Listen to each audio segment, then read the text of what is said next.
the northeast of England. It's Snorkel Europe Limited.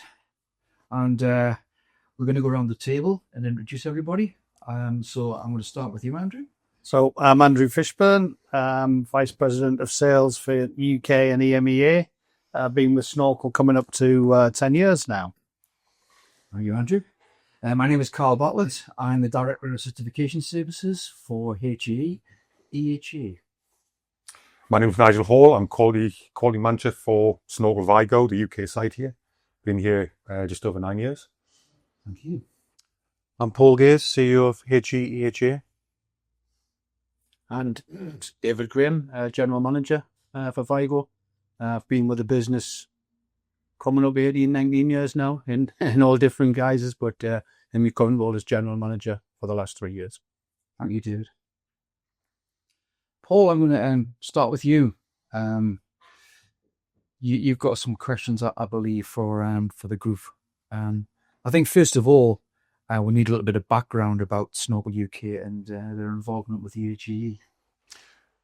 Yeah, so Andrew, you've been involved with the association for many years. You've served on the main board. You've led the supply chain board. And you've been at the forefront of trying to raise standards and making sure that businesses are complying. How have you seen the industry change in the last couple of years? I think the biggest change we've seen, and I've seen as a business, is the pace of change and the rate of pace of change that's been happening. And just the competition has increased dramatically throughout the world, especially with the businesses from China. And it's given us all a prod, I think, which is good. It's a wake-up call. But it's just, there's so many things that can affect the business that's outside of our control, which I think has been the biggest change. You know, things that happen across the globe can instantaneously affect our business. Exchange rate changes, wars, conflicts in different territories, they all now have a super impact on what we're trying to do. And that's the biggest change I've seen in my kind of career in sales, and especially working with manufacturing companies. Thank you, Andrew. Andrew, as former chair of the supply chain board, you were heavily involved in the review of the HIT scheme, which is the Higher Industry Trusted Supplier Scheme. And you supported the proposal for SSIP approval to be integrated into the HIT certification. Why did you feel that this was essential? I felt that the HITS initiative was always a good initiative, but it lacked a little bit of punch. And I think in terms of having to sell that to other board members and other HAE members, it needed something to give it a little bit more validity. And I think aligning it with SSIP gave it a value-added statement that was massively needed. And I guess I volunteered Snorkel to try and be one of those businesses to go through the transition and to demonstrate, you know, what has it done for us as a business, and basically what added value it can bring to us and to the rest of the members of HAE.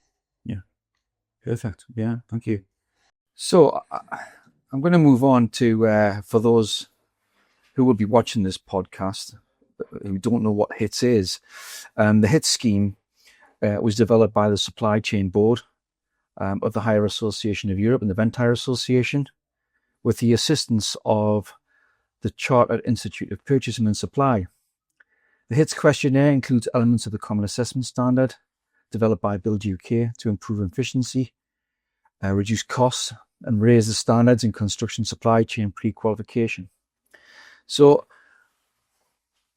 also, with regards to the supply chain, we have a variety of members at HAE, a massive variety of supply chain members.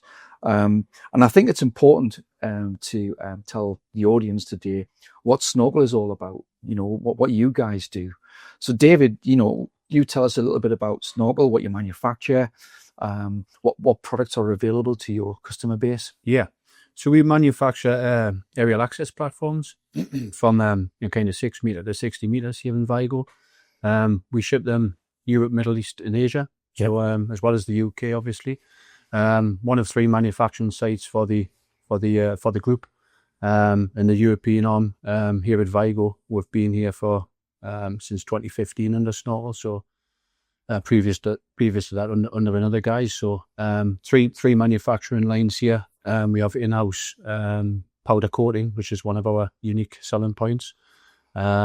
Fabrication, we don't have much fabrication. We don't make much of the fabrications. We get most of them supplied in.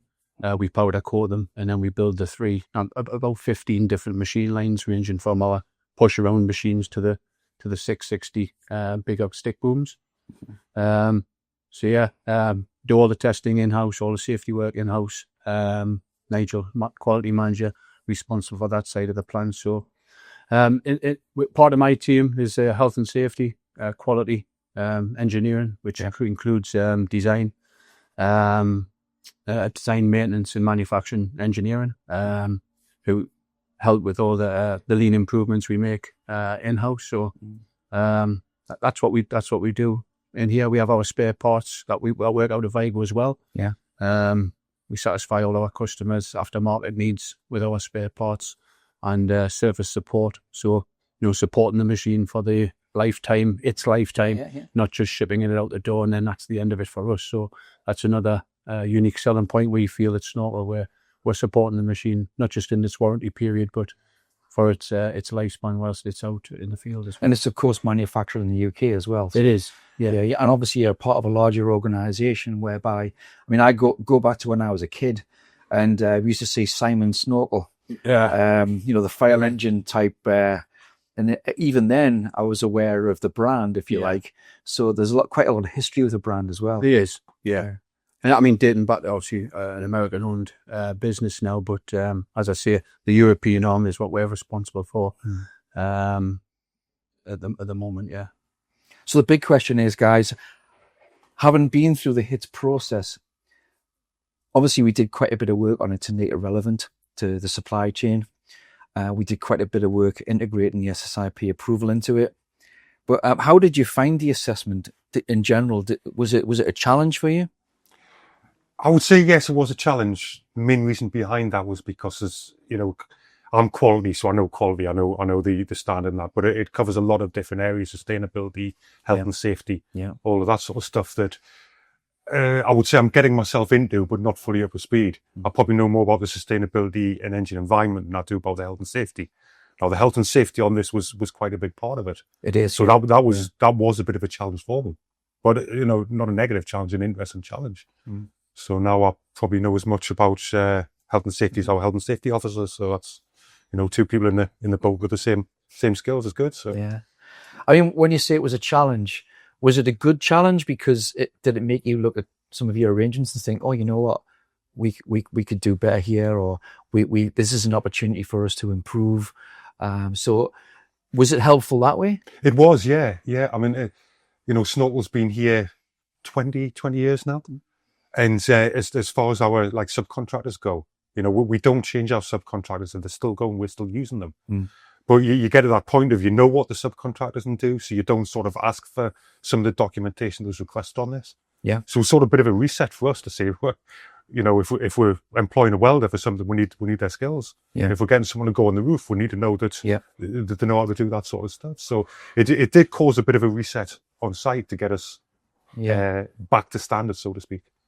Yeah, some of the questions definitely help organisations review their arrangements and improve them. Certainly we found that not only from the supply member side, but the hire member side as well, because a lot of this it crosses over into our safe hire scheme as well. But a few that spring to mind, as you mentioned, one in particular is the selection of competent contractors and managing contractors. And part of the core criteria is a subcontracting consulting procedures, as well as cooperating and coordinating your work with contractors. So contractors coming onto site, making sure that they've had an appropriate health and safety induction, because you guys are familiar with your surroundings, but they're not. And sometimes this isn't recognized by some people, and they take it for granted that contractors come on site know what they're doing, but they do in their environment, but not necessarily in your environment. So, did you change any of your arrangements as a result of that? Yes, there's a new check sheet being put in place that goes through, that we had anyway for our subcontractors, the questions we asked them. So now the one is on there to make sure that qualifications are requested. Excellent. So you're checking the competencies of the contractors Yeah, before they yeah. come to site as well. Yeah, perfect. Okay. During the course of 2024, we looked at how we could improve the HIT scheme, and the first thing we addressed was the relevance of the question set to all interested parties, because it's all very well and good having a pre-qualification questionnaire in place, but it's got to bring value. And one of the things that the supplier scheme does is that it helps members who aren't large organizations, in the respect that we've done the due diligence process on their behalf. Yeah. So a lot of small organizations don't have quality teams, they don't have health and safety teams. Yeah. You know, it could be, we've got members who've got, 5 people in a depot. Mm-hmm. We've got members who've got 10 people in a depot, but then we've got members who've got 50 people in a depot, all different size members. And the larger members have got their own HSEQ teams. Yeah. But the small members are relying on this process, if you like, for us to assess the competency of the supplier, as well as making sure that they've got the appropriate arrangements in place for things like business continuity. Andrew, you mentioned some of the challenges that manufacturing industries faced, and particularly with regards to business continuity. During the COVID pandemic, there was a shortage in the supply chain, and there was problems getting things from a manufacturing process. There was a fire incident in the Renesas electronics factory, which supplied semiconductors to the industry. And then we had the Russian conflict with Ukraine, which went to full-scale war on the 24th of February 2022. And all of these things had an impact on the supply chain, one way or the other. Yeah. And you could, from a member's point of view, if they're buying equipment from a manufacturer, they want to know that you've done a business continuity assessment, and that when unforeseen circumstances come along, that you're prepared for it. You can still supply them with the parts. You can still give them the machines that they need. You can still do it whilst carrying out your business in an ethical manner as well, and a responsible manner. So that was the first side of the thing, of the scheme, that we looked at when we were evaluating. Secondly, we addressed the benefits of the scheme to the suppliers, and all of the board members agreed that the proposal was to include the SSIP core criteria, as we've already mentioned. And I think it's worth mentioning that from a supply chain perspective, the value, if you like, is the increased visibility for all suppliers. There's a massive increased visibility potential in that the SSIP portal, it has 92,000 plus valid certificates on the portal, and it gets around about 66,000 portal checks carried out every month. Now, these are procurement people. It could be from the construction sector. It could be from any sector. It could be a local authority. It could be MOD. And they're checking if the company, the supply chain are registered on the portal, because then they can appreciate that they've done that core criteria health and safety assessment, as well as having the hits, which is relevant to our industry. It gives a much wider value to the whole process, because not only are we doing the health and safety assessment, but we're doing all that due diligence on behalf of members in the supply chain. Yeah. So there's some specific areas within the assessment which traditionally do cause challenges. Some of the things that we've included in the assessment aren't mandatory, and they're advisory, such as behavioural management, because not everybody has considered behavioural management. Yeah. I'm sure that since the assessment, you've had a look at that, because it's something that is on everybody's. I mean, ESG is on top of everybody's agenda at the moment. Yeah. But these other things, competent advice, the qualifications of contractors, and the competency of contractors as well. And then there's things like monitor, audit, and review. And some members have challenges with that. They're doing the checks, but they're not documenting it. So it's about having that evidence to support all of the things that you're doing to ensure that you've got appropriate processes in place. But one of the things I wanted to touch on was workforce involvement. And it's essential to having a successful health and safety scheme in place, or health and safety arrangements, as well as developing and maintaining a strong health and safety culture within an organisation. The workforce have to be engaged in that. Okay. So how do you go about that from your point of view, guys? In terms of engaging the workforce, from a health and safety point of view, I think what we've done over the years, certainly as we went on the lean manufacturing journey, which comes with improved quality and health and safety. So every meeting my supervisors have on the shop floor starts with health and safety. Okay. So they've all got their team leader safety boards, and they'll go through any issues that have been raised and closed out the day before. And that starts every meeting. So I also have a management meeting, which is 9 o'clock every day. The first topic on the agenda is health and safety. So Michael Hind, my health and safety officer, he'll go through any main issues that have been brought up, or he'll go through the hazards and near misses that we've raised and closed out. The second agenda is always quality, so that they go hand in hand. Of course. In terms of culture, we've touched on kind of lean manufacturing, lean process, and continuous improvement. It's something we're very aware of, that you don't just put something in once and that's going to be a fix. It's something we constantly strive to improve with some of the KPIs we have. In terms of the workforce themselves, we've got different processes like stop, call, wait. So that empowers the individual on the shop floor to, if they're not comfortable with the procedure or something they've been asked to do, or something that's might have gone wrong and did something different in the process that has cropped up, a part's not fitting correctly, anything like that, they're empowered to stop, call, wait. So we've got a lot of those processes built into our everyday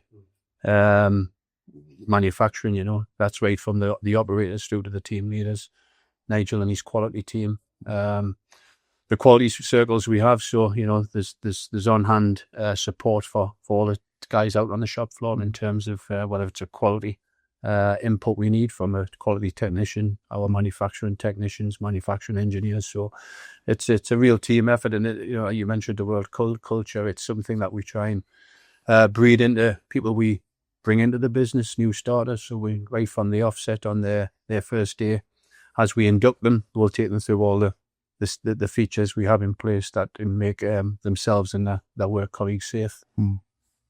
So you mentioned, obviously, with the quality processes, and when you design things, from the design process all the way through to the finished article, sometimes there is challenges along the way that something doesn't fit, or so when you get the finished product, if you like, do you have, from a quality perspective, do you have much in the way of returns? From field machines, etc. No, short answer, but obviously, every machine that goes out, if there's an issue, we have our field service engineers that would visit machines. We have our sales and service partners, which are based all over Europe, which support the machine. So, as I said earlier, we're here to support the machine for the lifespan. But I think you touched on it there, Carl. Building safety, reliability at the design stage is obviously key. Yeah. So when we talk about new product introduction, there'll be a lot of work goes into that design stage to make sure we're building in the safety features, excuse me, on that machine. And as Andrew said, with the pace of innovation and all the rest of it, the way it's moving at this current time, then you're building those safety features into your machines as well. So whether that be through the electrical design, through your control boxes, your control mechanisms, the idea is we build as much in at that point to avoid the issues you might see. But in terms of supporting the machines, we do that as part of it. Perfect. Thank you very much, David. Some of the other areas within, obviously we've touched on quality, we've got information security, we cover obviously environmental aspects within the standards. So, and no doubt you guys will have an ESG journey or roadmap in place. Yes, yeah. And how is that faring for you guys? Is that are you there? Or are you thereabouts? I think we've got what we call all the low hanging fruit now. It's all the easy stuff out on the shop floor has all been done. Quite a bit of the other stuff's going to probably involve some money, which is probably not for this year. But yeah, the basis is in place. And again, we've got guys on the shop floor who can give suggestions. We've got like a ticketing system that they can put ideas on. So that involves them. And one of the biggest things about when we brought the engine environment standards in, of how many people sort of related it to the way they live at home and coming up with ideas to go in with it. That's perfect. It was really quite amazing how quickly it started like that straight away. Guys had their initial training on and straight away, but I've got an idea for this, I've got an idea for that. And quite a few of them ideas have been introduced on the shop floor now. So, How are you helping some of your supply chain deal with that? Because obviously you, as part of your ESG journey, you have to have measurability of the environmental impact of your business, which includes the supply chain as well. Yeah. And it's obviously quite a difficult process to manage. What do you guys do in that respect? It is. At the minute, up until now, predominantly our work has been done with this site, what's on this site, but we're now starting to move through to like sort of get details on like flight data or journey distances of engines come our way, so we'll start logging that and get the information together to start bringing it down. Packaging's the other one with suppliers is, even though cardboard's recyclable, we still don't want it more than we need of it. We want the quality product, but we don't want all the unnecessary packaging that could go with that. Yeah. Perfect. So working with suppliers to get the packaging down, whether it's cardboard, plastic, or any other. Polystyrene is quite a bad one, to be honest, as far as even tidiness. Even breaking it up into small parts that go in the bins causes a big mess. So trying to find something different to replace them type of products. I think in terms of the supply chain, though, that kind of has a snowball effect. So where our customers are sending the tenders in, and we've got kind of these sorts of accreditations. We've got our EcoVadis status as well. So you're kind of capturing all those, your corporate social responsibility. They're all captured under kind of one umbrella there, and then it's the communication and how we take on new suppliers is putting that communication out to them up front, understanding what their list of criteria is, and does it match our code of ethics, corporate social responsibility, etc. Before we take a new supplier on board. It's the qualification process, I guess. It's refreshing to hear the engagement and investment you're putting in this, driving the business forward here in the Northeast. Machines all around the world. Yeah. And I guess this process sometimes starts from a sales perspective, where all we want to do is increase our revenue, increase our customer base, increase our profitability. They're all the things that get driven into us as a business. But, in doing that, having a badge of honour, if you like, a HITS badge of honour, allows us to take the pain out of decision-making processes of the smaller companies who, as Carl said, haven't got the teams of people to make the vendor assessments that some of the larger companies we now deal with have actually done. Yeah. And we're satisfied. So what I would like to see is more people relying on that, because, we have invested time, effort, and money in this process. That is a cost. Going through this is a cost. But, to get something out the other side means, it's down to our sales group to sell more product to more people. So my request is, this is a journey that we've gone through. These two guys have done all the work, really. The reward now is to demonstrate that in Creef's business. Yeah. Now, I think undoubtedly there's some process-driven improvements that have come out of this in the first place, which is great. But ultimately, it's going to be down to the dollars coming into the business and how we can demonstrate that this process has helped us get to more of it.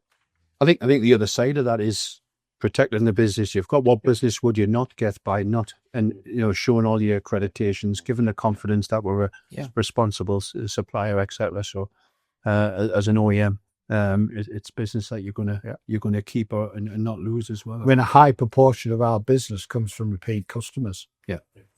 So everybody that starts off buying one snorkel or two snorkel pieces of equipment come back for more, and then repeatedly come back for more and more. And we develop that relationship with our customer base, just as the guys are doing it with the supply chain. Yeah. But another thing that affects us, you know, big customers have these sort of questionnaires themselves anyway. And, you know, we deal with a lot of customers and they're coming in normally around January to about April, and you get all of them. So, you know, fingers crossed with having this, then it might cut down them single questionnaires we're getting. But now it's hopefully under this umbrella. Yeah. You've proven you've reached a high standard, and this is the way that you run the business. And as was mentioned before, your approach to doing things and how you engage your workforce is very good. Yeah, no, excellent. Demonstrated right the way through. And I think if you look at the world we're in, you know, Snorkel is still moving forward. We're still expanding the business. We're still expanding our geographical portfolio, as well as our, you know, customer dollar share. And I think we're doing that off the back of the people that are in this facility and the dedication the people have to the product quality and the supply chain and all the rest of it. And I think that is demonstrated by our increased revenue over some fairly difficult times. Yeah. You know, through COVID, for example, we had a really big expansion of sales because we were there, we were doing the work, we found a way through the processes, through the difficult supply chain issues with semiconductors and all the rest of it. And we managed to deliver equipment when other people couldn't. Fast turnarounds and that was Yeah. So yeah. So I think we've learned some real valuable lessons as a result of some of these things that have been, you know, we've been saddled with, if you like, from no fault of our own. Yeah, I mean the aim of what we do is to reduce that duplicity in the process as well. So by having the HITS plus SSIP, it means that if you get approached by anybody who is requiring SSIP approval and you're not with the scheme that they're identifying, you can deem to satisfy with any other of the registered members of SSIP. And this enhances the credibility and reputation of the business. It improves your risk management. It gives legal compliance assurance to interested parties, risk reduction. It simplifies the supplier selection process. It saves cost and time and efficiency by not having the duplicity of having to go through that assessment again and multiple times. And it identifies consistency of standards as well. So there's a lot to be said for being part of this, and it's great that you guys are one of the very first of the HAE members to go through the process and demonstrate the value that it's bringing to your business. Yeah. So thank you for that. Good. Well, it's been We're excited about, you know, making it work for the business now, even more, demonstrating some positive incremental business. And Andrew, on behalf of the association, the board, all the members, are grateful for your support over many years and your drive to get HITS re-established and linked with SSIP. It is and will make a difference going forward. Well, hopefully there'll be a lot of other businesses who jump on the bandwagon and enjoy the same level of success as I think we've been having. Perfect. Well, thank you very much, guys. Thanks for the conversation. It's been a good chat. Thank you. It's been a pleasure. Cheers. Thank you.